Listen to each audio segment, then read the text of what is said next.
After Rachel died, I learned that a house doesn't grieve with you. It waits. The lights still flicker on at dusk. The fridge still hums. The floor still creaks under your feet like nothing's changed. But everything has changed. The air gets thick with memory. Her voice clung to the walls like humidity. Every corner whispered, "You failed her." The worst part wasn't the silence. It was the routine. Getting up, brushing my teeth, putting on a clean shirt like it meant something. Sitting at the kitchen table with 2 plates and only 1 chair pulled out. People called it healing. I called it pretending. That first winter in Ohio, the snow came down like it wanted to bury everything. I didn't shovel the driveway. I didn't decorate for Christmas. When people from the old church dropped off lasagna and condolences, I left the food on the porch until it spoiled.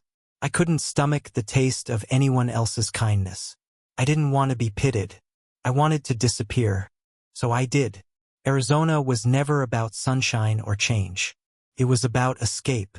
About getting as far from memory as a man could drive before his tank ran dry. I packed up what little mattered, sold the rest, and left the quiet Ohio suburb where every neighbor's glance carried a silent, "How are you holding up?" I wasn't holding up. I was crumbling politely. I told myself the dry heat would help. That maybe a man could burn clean out here. No ghosts, no charity. Just cactus and dust and the illusion of a fresh start. Then came Megan. I met her in the most mundane way. Grocery store, if you can believe it. She was in the aisle looking at almond milk. I made some dumb joke about expiration dates, and she laughed. Not politely but sincerely. The kind of laugh that tells you someone else is also carrying something heavy, but trying not to let it show. She had the look of someone still waiting for life to apologize. Soft smile, tired eyes. A way of standing like she'd braced herself against disappointment too many times. I didn't know it then, but she was freshly divorced. Her ex had gone to find himself. As if fatherhood was a jacket he could shrug off when it didn't fit. She had 2 daughters, Alyssa, 21, in college, and Riley, 17, finishing high school. "They're good girls," she said. A little protective. "They've been through a lot." So had I. We didn't fall in love, not really. We just found a silence we could share. I wasn't trying to replace Rachel. She wasn't trying to be a salve. We were 2 wounded people leaning against each other like broken furniture that still stood barely.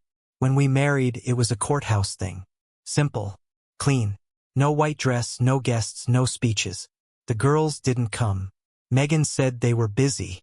I didn't ask. The house we shared was hers. Suburban, beige, open concept. A place meant to feel bigger than it was. The girls had their own rooms, untouched mostly. Riley stayed there when school was in session.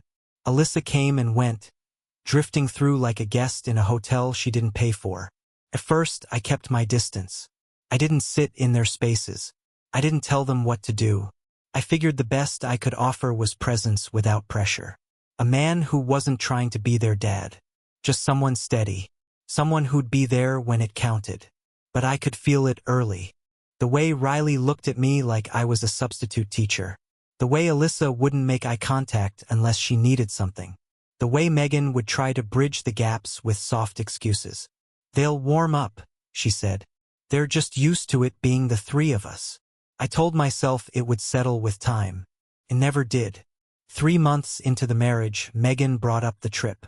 Hawaii. "One last family vacation," she said. "Before Alyssa graduates. Before Riley starts applying to colleges. Something special. A bonding experience." Sounded noble, sure. But I could hear the cracks beneath her tone. She wanted to prove something, to herself, to them, maybe even to me, that this new family could work. I paid for everything. Every flight, every hotel, every excursion, every little charge. First-class tickets. Ocean view suites. I didn't even blink at the price tag. Not because I was wealthy, I wasn't. But because I thought that maybe money could buy peace. Buy acceptance. Buy a seat at the table, if not a place in their hearts. We left on a Sunday. The airport was crowded with people chasing joy. I walked 3 paces behind Megan and the girls, dragging 2 of the suitcases.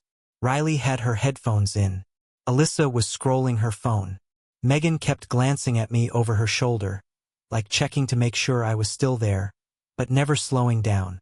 At the gate, Riley didn't thank me when I handed her a boarding pass. Alyssa asked if she and her sister could sit together instead of the original seat assignment. I agreed, of course. I always agreed. Megan smiled like that solved something. When we landed in Honolulu, the heat wrapped around us like a wet towel. The resort was as beautiful as the brochure. Tall palms, blue water, sand so white it looked artificial. For a moment, I believed this could be the place where things turned. I was wrong. From day one, I was on the outside looking in. At dinner that first night, Riley asked the server if they could split the check between the girls and the adults. Alyssa laughed like it was comedy gold. Megan sipped her wine and said nothing. I chuckled along, but the sound felt foreign in my throat. They made their own plans. Surf lessons I wasn't invited to. Shopping trips I only heard about afterward. I'd come back from grabbing coffee and find the room empty. No note, no message, just absence. I tried to suggest things. A hike along the volcanic ridge. A boat tour. Even a luau. Every time they had other ideas. Riley would say, "We're good," without looking up. Alyssa would smile that tight. Polite smile people use when they want you to leave them alone.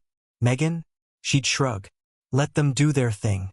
We can have our own fun." But there was a tiredness in her eyes. Like she knew this wasn't the vacation she promised, and couldn't admit it. By the third night, I stopped making suggestions. I became the silent chauffeur, the walking wallet, the man holding the phone to take group pictures he wasn't in. I noticed things. How Riley rolled her eyes when I spoke. How Alyssa mimicked my expressions behind my back.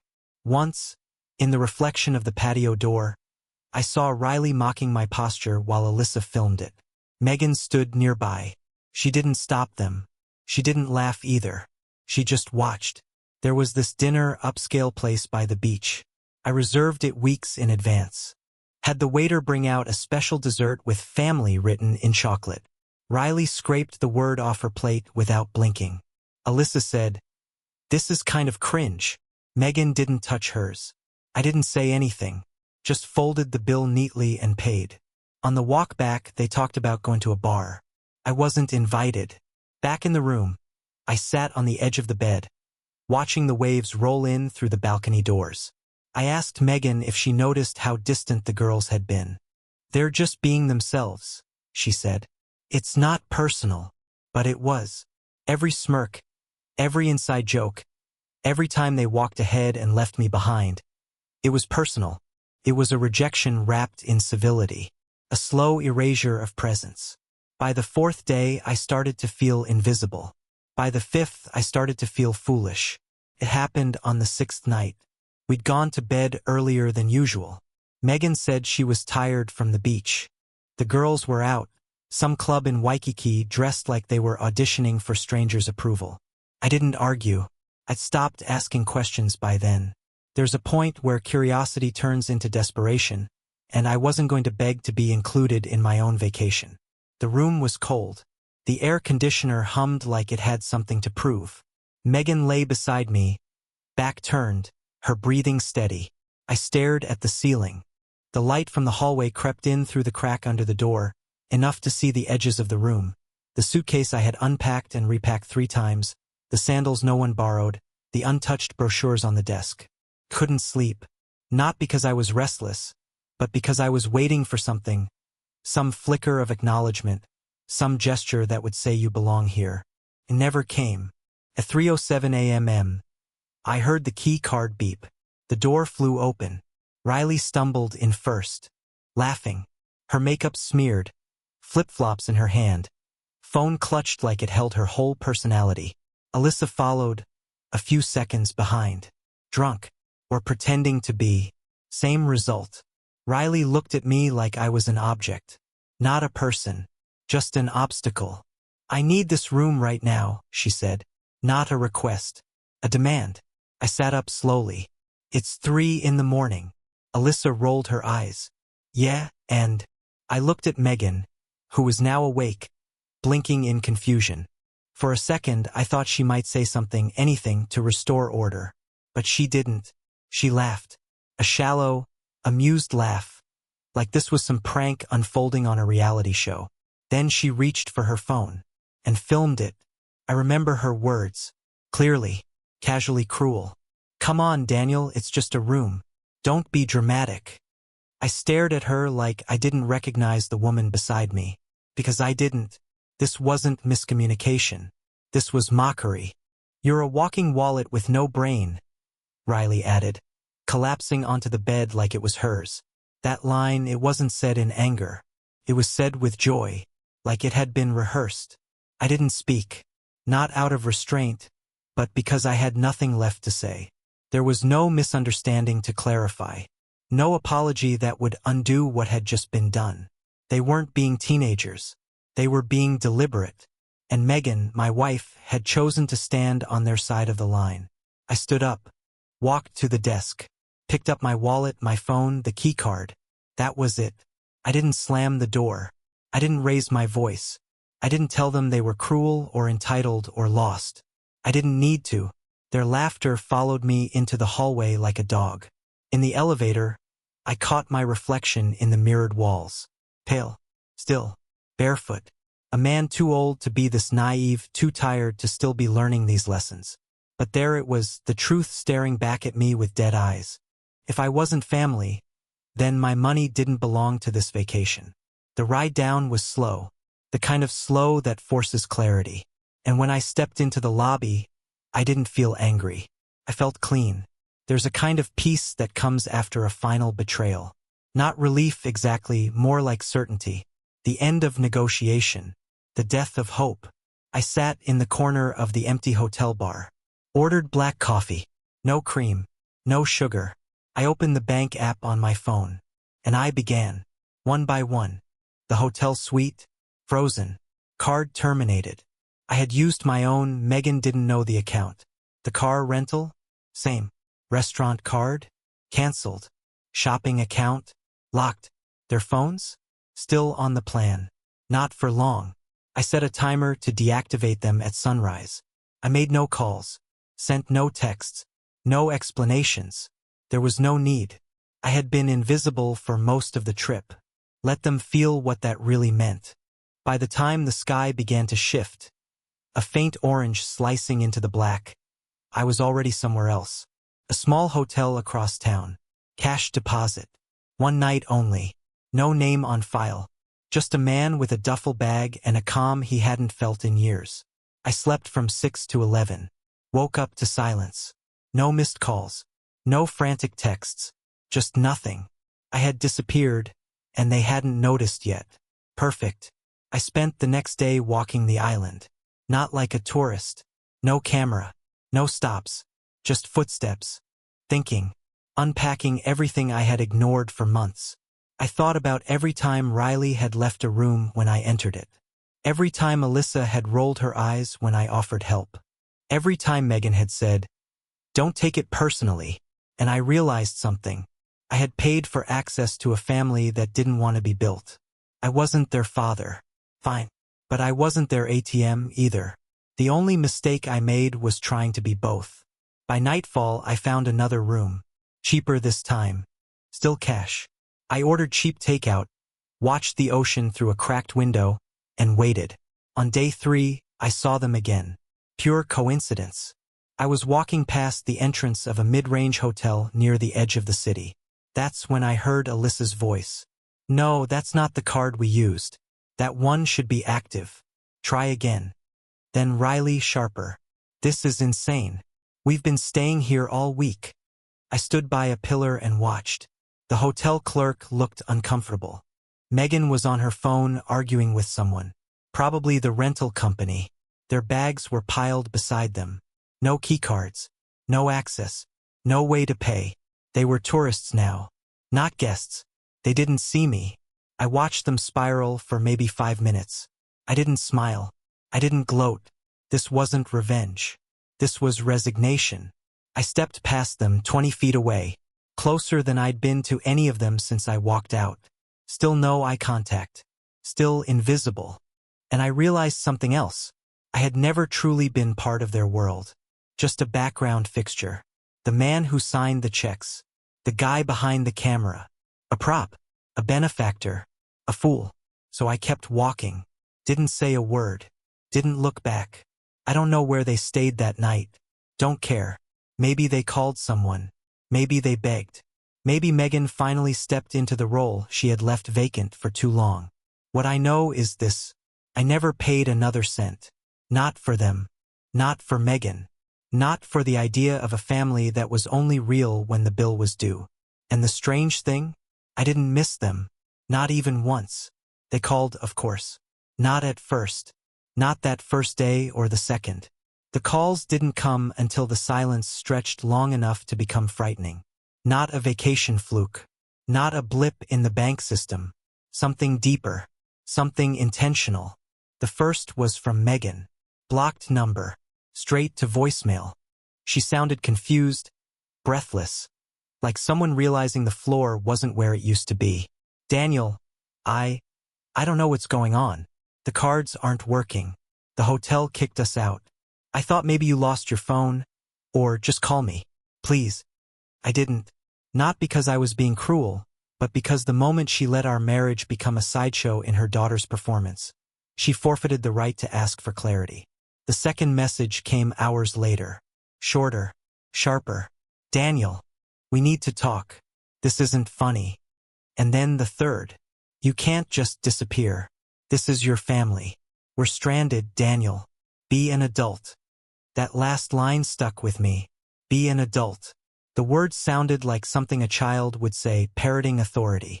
As if paying for flights and sweets and meals and smiles had made me childish. As if walking away from mockery made me immature. There were texts too. Alyssa, we're seriously out of the hotel. What the hell, dude? Riley, are you proud of yourself? You left us to rot. No mention of the room invasion. No apology. No ownership. Just anger at the collapse of the tower they thought would always stand. They were used to money without gratitude. Love without effort. Presence without respect. They weren't used to limits, so I gave them one. For 3 days I lived in the quiet, walked unfamiliar beaches, ate alone in tiny cafes where no one knew my name or my history. I watched children play in the waves. Real families, the kind that laughed together, argued, apologized, started again. I watched fathers carry toddlers on their shoulders, watched mothers wipe sand off scraped knees, watched teenagers roll their eyes but still follow their parents down the beach.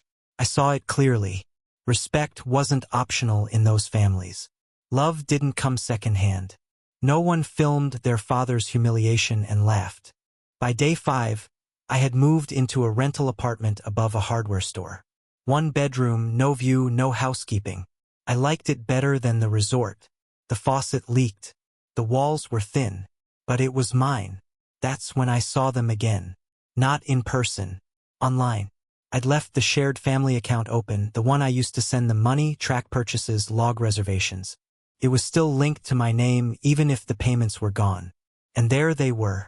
A new transaction history. The girls had tried to book a room using the emergency card. The one I'd given Megan 6 months earlier just in case. Declined. Then again. A cheaper place. A roadside hotel. Declined. Food delivery attempt. Declined. Rideshare? Cancelled. It was like watching someone dig a well into dry earth and act surprised there was no water left. And still no apology. Megan sent one more message that night. Daniel, the girls are scared. You've made your point. Come back. Let's talk. That's what they always say when the consequences arrive. Let's talk. Not when the mockery happened. Not when the laughter echoed in that room.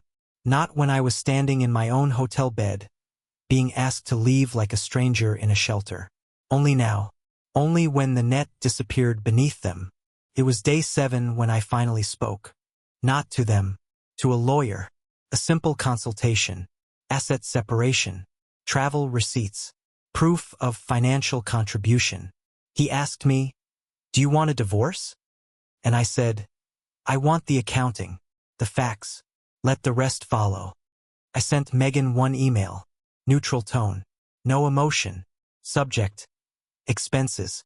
I itemized everything. Airfare. $6,324. 82.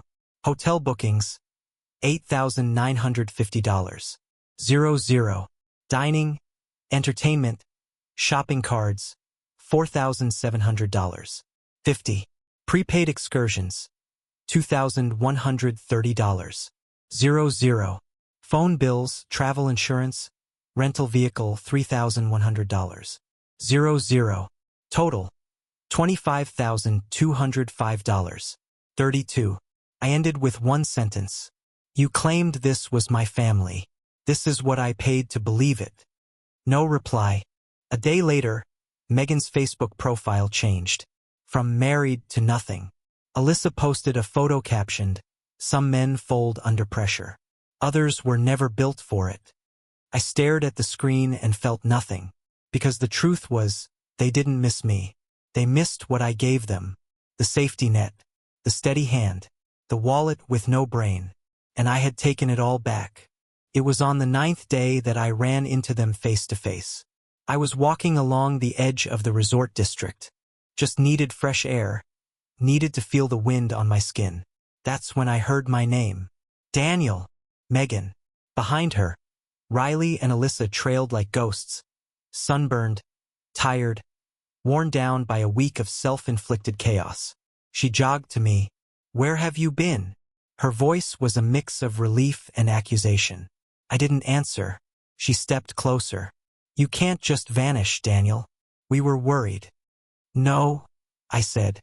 "You were inconvenienced." Her mouth opened, closed. The girls watched from a distance, too proud to approach. Megan lowered her voice. "We didn't think you'd actually leave." I noticed. There was a long pause. Her eyes softened. "This doesn't have to be the end. We can work through this." The girls. They're just kids. They're adults when it benefits them. Children when it doesn't. They didn't mean it. I looked past her. At Riley, arms crossed. At Alyssa, checking her phone even now. They meant every word. Another pause. She stepped closer. "I miss you." I raised my eyebrows. "Or the money?" Tears welled up. Whether they were real or a performance, I didn't care. "You think I only loved you for what you gave?" I didn't answer. She knew better than I did. She reached for my arm. I stepped back. "Megan," I said softly, "you filmed it. That night. You didn't stop them. You didn't defend me. You laughed." Her face crumbled then. The mask slipped. "I was trying to keep the peace." "No," I said. "You were trying to keep me quiet." She didn't deny it. And that was the last time I saw her. I walked away, past the resort, past the noise, into the quiet that felt more like home than any house we'd shared. Later that night, I checked my email. There was one message. From Riley. No subject. Just 4 words. "You were right. Goodbye." No apology. Just surrender. It wasn't enough. But it was honest. The next morning, I sat on the balcony of my small, ugly apartment above the hardware store. Coffee in hand. Wind in my face. And I thought about Rachel. About the woman who never laughed at my pain. About the quiet dinners, the shared jokes, the mornings when we didn't need words. She died. But she never betrayed me. And I realized something else. I hadn't run from grief. I had run from absence. And in trying to fill it, I gave myself to people who only saw a silhouette, not a soul. So I reclaimed both. My money, my name, myself. Let them remember Hawaii however they want. As a failure, a mistake, a betrayal. I remember it as the trip that told the truth. The apartment over the hardware store smelled like dust and oil. The landlord was a silent man with nicotine fingers who asked no questions. I liked him instantly. No small talk, no sympathy. Just keys, a loose lease agreement, and a nod toward the stairs. It was the first time in years I felt like a man, not a background character in someone else's drama. The mattress was thin. The shower leaked. I slept better than I had in a decade. Back in Arizona, the house would have felt like a tomb. A theater stage waiting for the next performance. Riley slamming doors. Alyssa pretending I didn't exist. Megan setting the table like nothing was broken while the foundation cracked under her silence. But here, in this ugly, forgotten room above a forgotten store, there was peace. Because there was no pretending. I wasn't dad. I wasn't husband. I wasn't useful. I was just Daniel. And for once, that was enough. The final flight back was uneventful.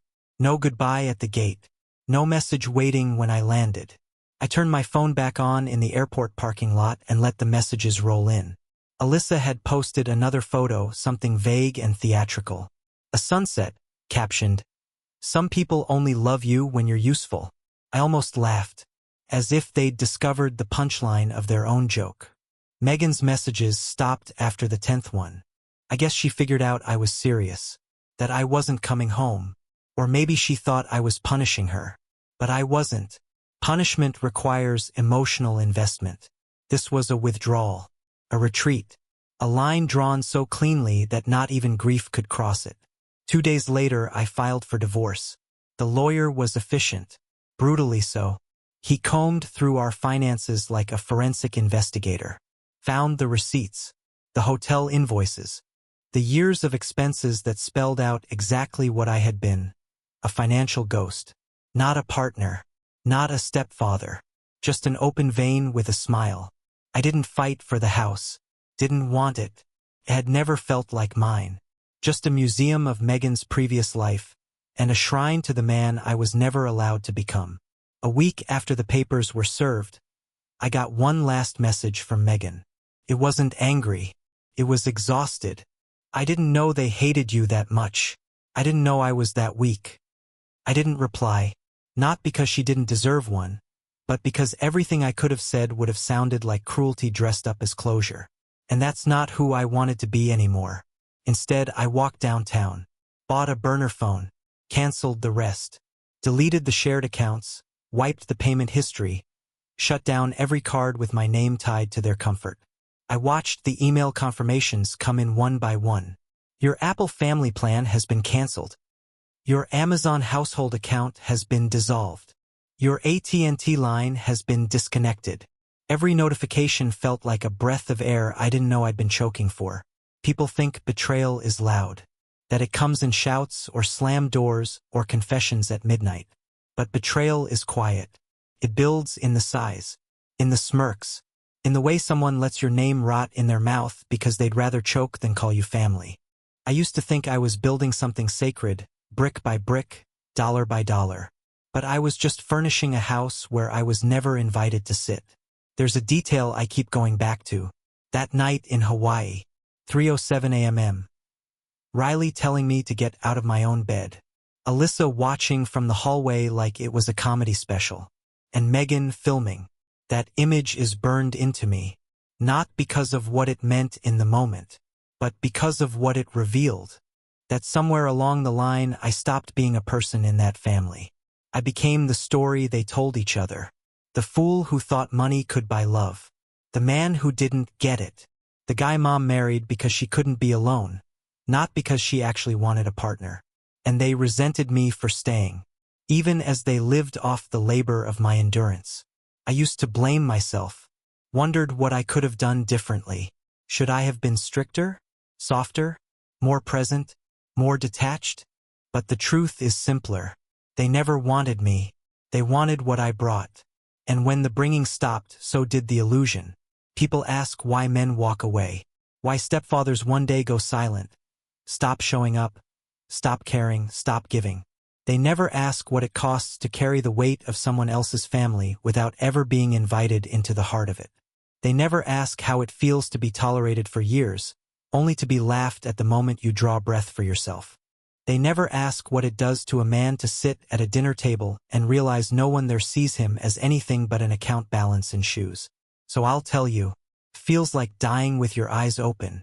It feels like bleeding from wounds no one else can see, and being told you're overreacting. It feels like holding a house together with your bare hands while the people inside graffiti the walls with your failures. And then, one day it stops. The hands drop, the walls fall, and the man walks away, not with rage, not with vengeance, but with silence, because there's nothing left to say. I'm in a new city now, Smaller. Quieter. Rent's cheap. The neighbors don't know my name. I work part-time at a marina. Mornings are clean. Evenings are slow. I have no wife. No stepchildren. No explanations to give. And for the first time in years, when I buy myself a cup of coffee, I don't feel guilty. I don't think that money could have gone to Riley's braces, or Alyssa's textbooks, or Megan's vacation fund. I think this is mine. That word, mine, feels revolutionary. It's not about selfishness. It's about survival.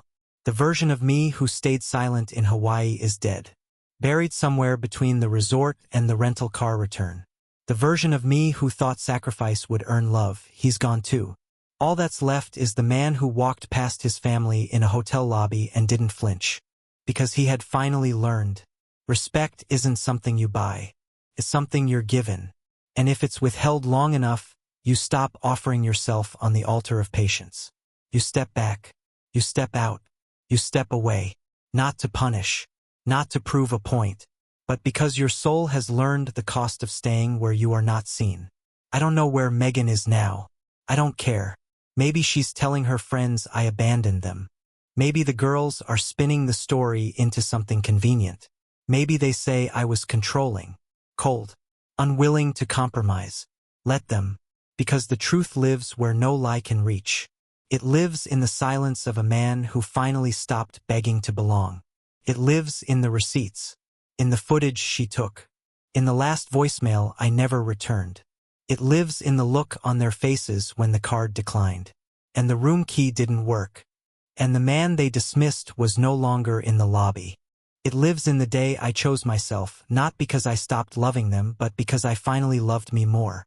So now I ask you, not out of pride, not out of bitterness, but because I want to know if the world still values men who show up. Was I wrong? To walk away from a wife who laughed when I was humiliated? To cut off daughters who saw me as a sponsor, not a stepfather? To stop paying for a fantasy that never included me? Would you have stayed? Would you have kept giving? Would you have called that family? Or would you, like me, have finally learned that peace is better than permission? Tell me, not for them, but for men like me who are still sitting at that table, waiting to be seen,